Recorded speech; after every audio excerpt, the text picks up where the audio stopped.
สบายดีทุกคนวันนี้ก็คือสิพาซาร่ามาอาบน้ำนี่ซาร่าจะอาบน้ำค่ะนะซาร่าอาบน้ำเบิกบทันอาบซ้ำๆหนาวยานก่อนแต่ซาร่าต้องอาบซาร่าต้องอาบน้ำเด้ซาร่าลิ้นเปื้อนน่ะสัตว์เด็กไตเติ้ลอีเติ้ลต้องอาบเนาะซาร่ามักอยู่น้ำข้นเด้ซาร่ามักให้อุ้มเด้ซาร่าก็ต้องได้อาบน้ำเด้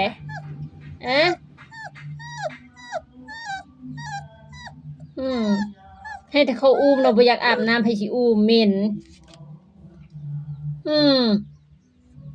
ก็เหม็นแหละบ่มีใครอยากอุ้มแล้วบัดนี้ถ้าบ่อาบน้ำน่ะอาบนิดนึงก็แล้วอาบนิดนึงก็แล้วเนาะ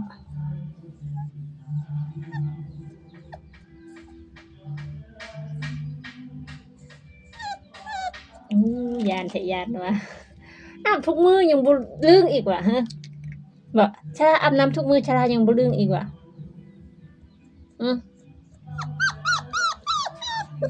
หนาวเลยสับคนนี้เบิ่งแม่เอาน้ำใส่ซ้ำก่อนเบิ่งเอาน้ำใส่ซ้ำก่อนเนาะให้เพิ่นอาบในนี้เนาะเพราะว่าเฮาใส่อันแชมพูเดี๋ยวเอาจุ่มลงนี่เดี๋ยวจะให้เบิ่งมาอาบน้ำ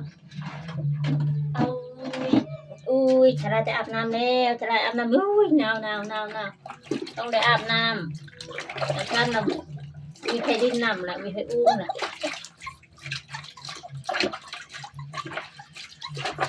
มันต้นสวยบ่หนาวปานนั้นดอก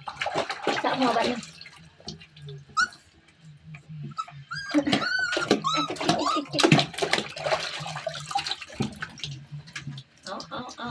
เอา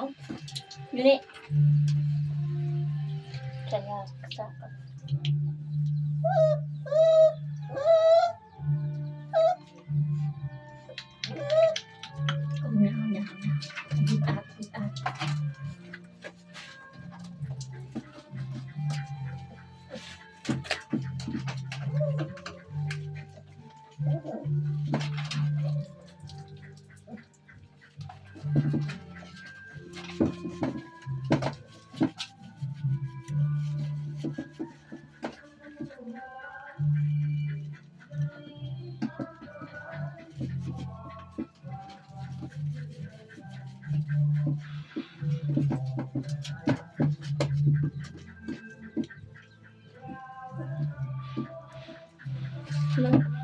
นั่งก่อนเดี๋ยวจะเอาแชมพูใส่อีก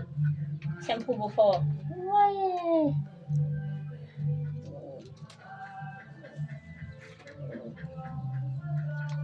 โอ้ยจะหนาวโคตรว่ะ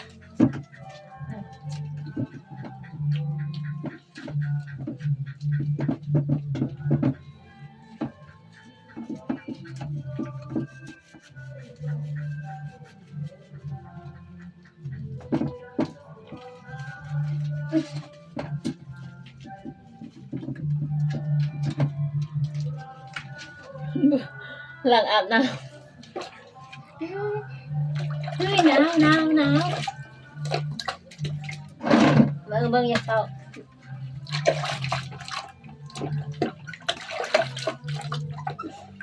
กินกับผมมาก็เกี่ยมมาอาบน้ำเด้อสาราอาบแล้วได้ดิเบิ่งบุฟุดผมมาตอนกินก็เกี่ยมมาอาบน้ำนะคะอาบจนมันยังฮ้อนนี่ต้นสวยนี่มันจึงบ่อาหารบ่หนาวทำมาแล้วมันหนาวเอาอยู่นี่ก่อนเบิ่งออกเบิ่งไปที่ท้องน้ำนี่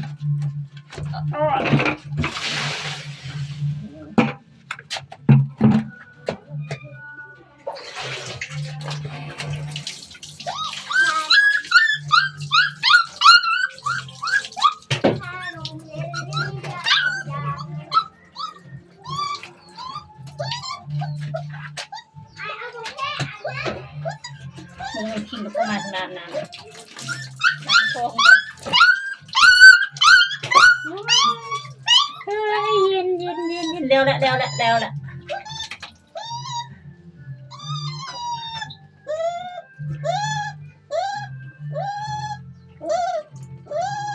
เซ็ตตัวปะดิ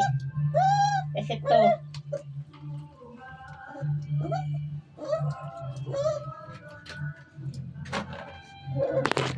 อาบแล้วเนาะทุกคนเนาะไปเช็ดตัวปะนี่เบิ่งบรรยากาศแดดบ่แห้งๆบ่อาบได้ยินได้บ่ฮ้อนๆนี่บรรยากาศ